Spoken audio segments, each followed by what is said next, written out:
महिलाओं की अनियमित मासिक धर्म। यह एक बहुत ही सामान्य समस्या है। एक महिला अपने जीवन के किसी न किसी समय इस अनियमित मासिक धर्म की समस्या से पीड़ित होती है। मासिक धर्म अनियमित कहने का मतलब है कि हर महीने एक निश्चित समय पर सभी महिलाओं का मासिक धर्म होता है। अगर यह इससे अलग होता है तो हम इसे अनियमित मासिक धर्म कहते हैं। अब हम पहले यह जान लेते हैं कि मासिक धर्म से हमारा क्या मतलब है।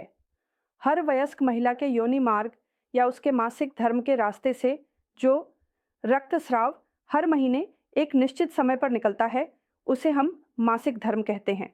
यह मासिक धर्म आमतौर पर 28 दिन या 38 दिन के अंतराल पर होता है और जब यह मासिक धर्म शुरू होता है तो यह 2 से 7 दिन तक रहता है। हम इसे अनियमित मासिक धर्म तब कहते हैं जब यह 28 दिन और 38 दिन से कम या अधिक होता है, या मासिक धर्म अधिक दिनों तक रहता है तब हम इसे अनियमित मासिक धर्म कहते हैं। अब हम ये जान लेते हैं कि अनियमित मासिक धर्म एक महिला में किन कारणों से हो सकता है। पहले अगर हम सामान्य कारणों को देखें तो हम देखेंगे कि अगर कोई महिला अचानक से अत्यधिक वजन कम कर लेती है या बढ़ा लेती है तो यह भी अनियमित मासिक धर्म का एक कारण हो सकता है। अगर कोई डॉक्टर की प्रिस्क्रिप्शन या सलाह के बिना किसी भी प्रकार की हार्मोन दवा का सेवन करती है तो भी उसका मासिक धर्म अनियमित हो सकता है। जो महिलाएं जन्म नियंत्रण के लिए हार्मोन पिल या ऑरल कॉन्ट्रासेप्टिव पिल ले रही हैं, अगर वे अचानक से पिल लेने में अनियमितता करती हैं तो यह भी अनियमित मासिक धर्म का कारण बन सकता है। और आजकल के समय में इमरजेंसी कॉन्ट्रासेप्टिव पिल नामक एक पिल बाजार में आई है जिसे लोग अक्सर डॉक्टर की सलाह के बिना ले लेते हैं। यह भी अब अनियमित मासिक धर्म का एक मुख्य कारण बन गया है। इसके अलावा भी कुछ कारण हैं, जैसे कि मेडिकल समस्याएं। पॉलिसिस्टिक ओवेरियन डिजीज नामक एक बीमारी है जिसमें ओवरीज थोड़ी बड़ी हो जाती हैं।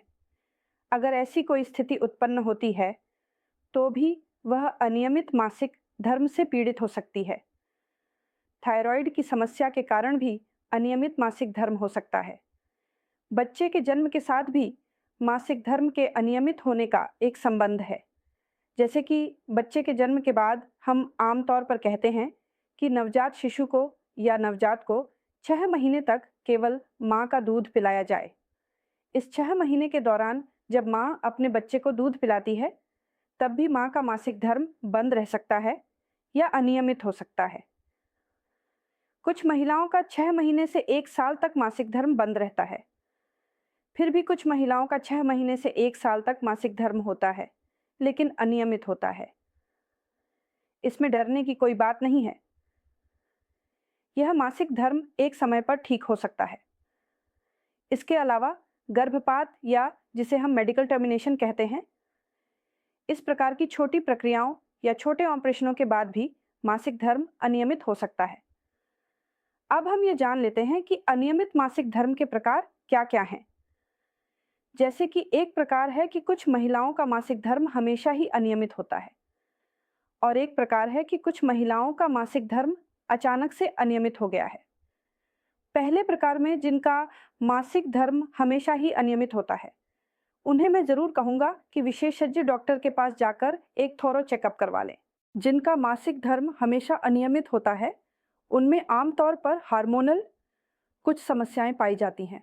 अगर वह हार्मोनल समस्या मौजूद है तो अगर हम उस हार्मोन समस्या को दवाओं के माध्यम से ठीक कर सकते हैं तो उनका मासिक धर्म बाद में नियमित हो जाएगा। हम आशा करते हैं कि जिनका मासिक धर्म हमेशा नियमित होता है, किसी कारण से अनियमित हो गया है, तो हमारा सुझाव है कि जब यह अनियमित हो जाए वो सब, तो हमें अपनी जीवन शैली, क्रिया, जीवन की गुणवत्ता, छिके और हमारे जो कार्य हैं उन पर पीछे मुड़कर विश्लेषण करना चाहिए। जैसे मैं पहले कह रहा था कि जैसे कि जब यह अनियमित हो जाए, अगर कोई इसे समझ सके या थोड़ा समझने की कोशिश करे या इसे महसूस कर सके या थोड़ा महसूस करने की कोशिश करे तो कोई व्यक्ति मानसिक दबाव में नहीं रहेगा, और अगर कार्य को सही तरीके से किया जाए तो उम्र बढ़ने के बावजूद भी वह व्यक्ति सक्रिय रह सकता है। फिर भी मैं कहूँगा कि चाहे मासिक धर्म की कोई भी समस्या क्यों ना हो, अगर मासिक धर्म के दिन से 7 दिन बीत जाते हैं, तो विशेषज्ञ डॉक्टर से परामर्श अवश्य करना चाहिए। क्योंकि जो महिलाएं प्रजनन क्षमता में हैं या जो महिलाएं प्रजनन जीवन में हैं, अगर उनका मासिक धर्म अनियमित हो जाता है, तो हम सबसे पहले यही करते हैं। हम जो सबसे पहले सोचते हैं वह है गर्भावस्था। गर्भावस्था वांछित या अवांछित दोनों हो सकती है, चाहे जो भी हो आने वाले बच्चे के लिए। अगर हम यह सुनिश्चित करना चाहते हैं कि आने वाले बच्चे का रास्ता सुरक्षित हो, तो हमें मासिक धर्म के दिनों को याद रखना होगा, और अगर मासिक धर्म अनियमित हो जाता है तो तुरंत डॉक्टर की सलाह लेनी होगी। इसके अलावा हमें एक और बात याद रखनी होगी। मासिक धर्म के अनियमित होने के जीवन के 2 और चरण होते हैं। जैसे जब लड़कियों का पहला मासिक धर्म शुरू होता है, जो उम्र होती है वह 9 से 13 साल होती है। इस समय जब लड़कियों का पहला मासिक धर्म शुरू होता है, तो पहले 2-3 साल लड़कियों का मासिक धर्म थोड़ा अनियमित रहता है। यह अनियमित मासिक धर्म धीरे धीरे समय के साथ ठीक हो जाता है।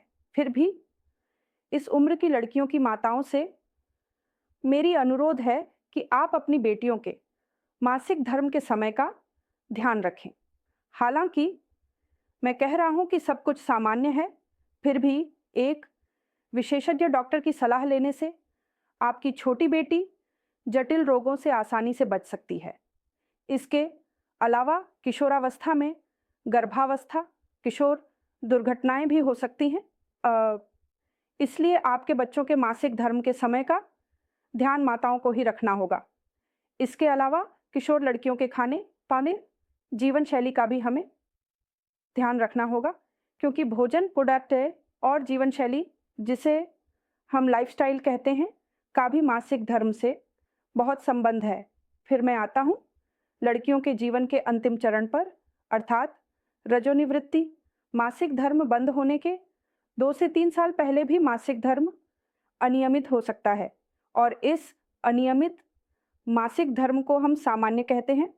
फिर भी सभी के प्रति हमारा जो सुझाव है, अनुरोध है कि जब भी मासिक धर्म अनियमित हो, तब एक विशेषज्ञ डॉक्टर के पास जाकर अपनी स्वास्थ्य जांच करवा लें, क्योंकि इस उम्र में अनियमित मासिक धर्म कई बार अनचाही गर्भावस्था के कारण हो सकता है, या लड़कियों के प्रजनन अंगों में कैंसर के कुछ लक्षण के रूप में भी दिखाई दे सकता है। सभी लड़कियों के जीवन में यह एक महत्वपूर्ण विषय है। हमेशा बीमारी के कारण नहीं, लेकिन जब भी मासिक धर्म अनियमित हो, हमें विशेषज्ञ डॉक्टर से परामर्श करना चाहिए। तभी हर लड़की का जीवन सुरक्षित और निश्चिंत हो सकेगा।